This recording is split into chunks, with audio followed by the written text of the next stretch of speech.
During a House of Commons debate in Westminster Hall on illegal immigration, Reform UK MP Rupert Lowe takes issue with the Immigration Minister referring to illegal migrants as irregular migrants. It's great to see this woke nonsense get called out. We will check this clip out and react, whilst also going over all of the latest political news from up and down the country. But before we get into the video though, please do hit the like button and subscribe to Parliament Watch for everything British politics. So as stated in the intro, Reform UK MP Rupert Lowe takes issue with the Immigration Minister referring to illegal migrants as irregular migrants and rightly mocks her and call it out. Check the clip. Some things that we do agree with across all parties.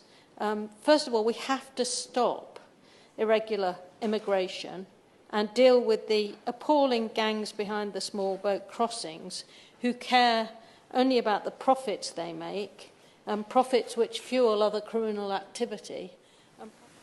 Now we're told we should refer to these people as irregular migrants.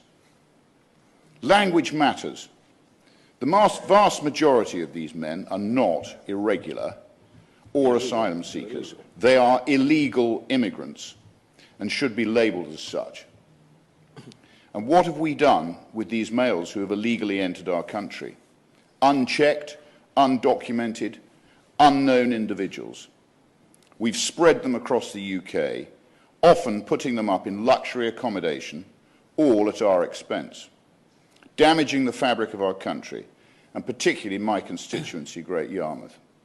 What are your thoughts on the term illegal immigrant, and should we be changing it to irregular immigrants? Let me know your thoughts in the comments. In other news, Labour is facing new controversy after offering companies the chance to have breakfast with the business secretary in exchange for £30,000. Businesses are understood to have been invited to a restaurant for the rare chance to gain insight from Jonathan Reynolds. Those attending were offered distinct benefits in return for sponsorship of the breakfast.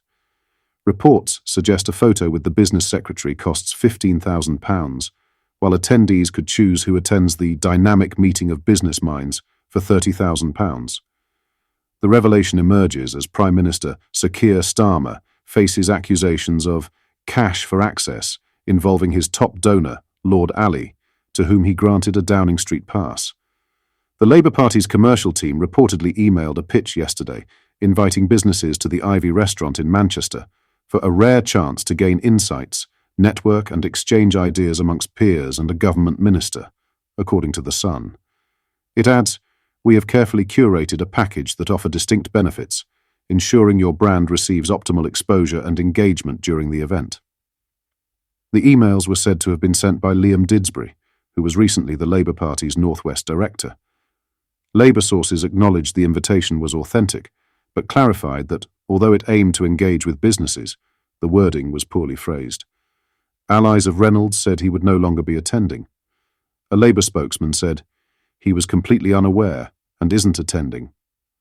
Shadow Minister Andrew Griffiths has slammed the cash for croissants scheme. He said, "This is a clear offer to bend the business secretary's ear over government policy. There are proper channels through which businesses can engage with the government on policy matters, but this is something completely different and won't appear in any public record. Labour has been in office for less than 100 days, but we can already add cash for croissants to passes for glasses in the growing list of scandals engulfing this government." In other news, Keir Starmer has been slammed for surrendering the British-owned Chagos Islands to Mauritius after 200 years, with the decision branded ridiculous by Dame Andrea Jenkins. The Prime Minister announced today that the British-owned territory will be handed back after a loss of support for the UK's claim by international communities and a unanimous vote defeat in the United Nations. In a statement, the government said, "To enable this partnership, the UK will provide a package of financial support to Mauritius. This will include an indexed annual payment for the duration of the agreement and the establishment of a transformational infrastructure partnership underpinned by UK grant funding." Following the latest Labour scandal involving party donor and peer Lord Wahid Ali, former Conservative MP Dame Andrea Jenkins claimed that the timing of the decision is suspicious, suggesting the PM may be hoping to distract from the fallout of the freebie outrage. Jenkins said in an interview, "The issue is, number one, it's probably a tactic of no more to see here regarding all the sleaze that's been surrounding Starmer. It's moved the story onto something else, so I think the timing of it I'm quite suspicious of personally." Criticising the Labour Party further, Jenkins claimed that the left is progressively deterring Britons from being proud of our history, highlighting their calls for trigger warnings on historical literature and discussions on the British Empire. Jenkins fumed. "For years now, we know that the left has been putting trigger notices on our literature. The Empire has been a thing not to be proud of, where the left is concerned, and that it's a thing to be ashamed of. They want us to pay money to these former countries of ours in our empire as well, so I think this is a next step for them, I'm afraid, and it's deeply concerning." Fearing for China's involvement in the Chagos Islands, now that the UK has surrendered the territory, Jenkins warned that they will be keen to sink their teeth into the islands and the major UK military base there. Jenkins explained, "As we all know, China will be desperate to get their teeth into this, so the strategic element is a concern.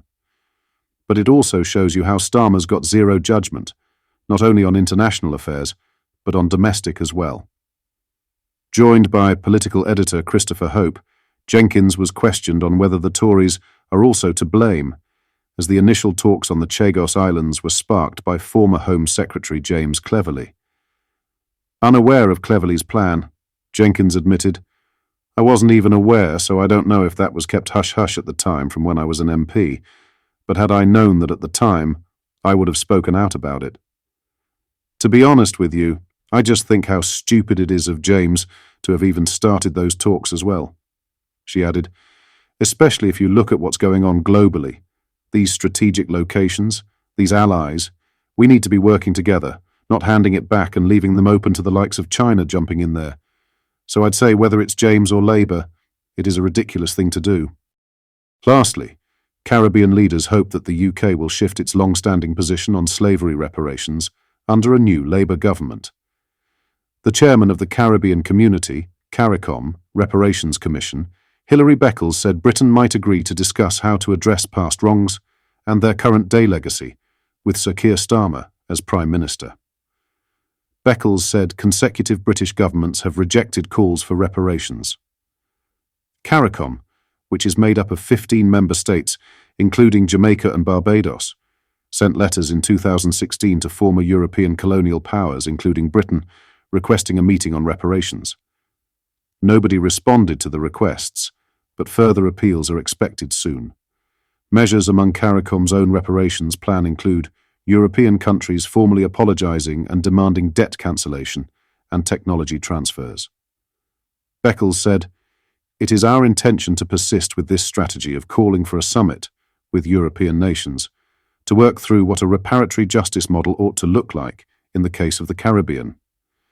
It comes as Foreign Minister David Lammy is of Caribbean descent and has previously discussed that he is a descendant of enslaved people. Ahead of the election, Lammy said his family history would inform his work. "Has been a supporter of the discourse while he was in opposition," Beckles added. "The question is whether he would be given a free hand in his government to take the matter to a higher level." Last year, a Labour spokesman said reparations were not party policy. The topic remains deeply disputed across the globe. Reparations are set to be on the agenda when Starmer travels to Samoa for a Commonwealth Heads of Government meeting later this month. All three candidates running to be the next Secretary-General of the Commonwealth support reparations. What are your thoughts on what we discussed in today's video? Let me know down in the comments. Please hit the like and subscribe button, and I'll see you all next time.